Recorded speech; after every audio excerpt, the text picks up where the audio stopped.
بیان کیا جاتا ہے کہ ایک بادشاہ کشتی میں بیٹھ کر دریا کی سیر کر رہا تھا۔ کچھ درباری اور چند غلام بھی ساتھ تھے۔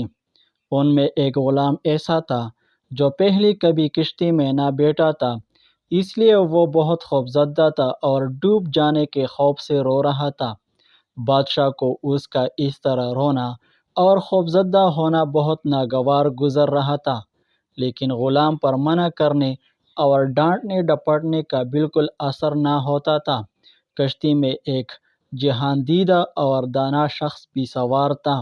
اس نے غلام کی یہ حالت دیکھی تو بادشاہ سے کہا کہ اگر حضور اجازت دے تو یہ خادم اس خوفزدہ غلام کا ڈر دور کر دے۔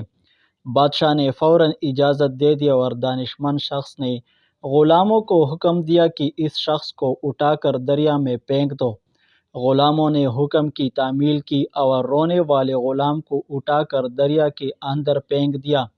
جب وہ 3-4 غوطے کھا چکا تو دانا شخص نے غلاموں سے کہا کہ اب اسے دریا سے نکال کر کشتی میں سوار کر لو۔ چنانچہ غلاموں نے اس کے سر کے بال پکڑ کر کشتی میں گھسیٹ لیا، اور وہ غلام جو ذرا دیر پہلے ڈوب جانے کے خوف سے بڑی طرح رو رہا تھا، بالکل خاموش اور پرسکون ہو کر ایک طرف بیٹھ گیا۔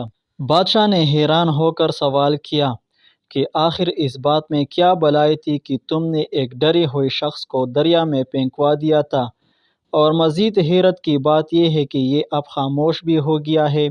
دانا شخص نے جواب دیا، حضور والا، اصل بات یہ تھی کہ اس نے کبھی دریا میں غوطے کھانے کی تکلیف نہ اٹھائی تھی، اسی طرح اس کے دل میں اس آرام کی کوئی قدر نہ تھی جو اسے کشتی کے اندر حاصل تھا۔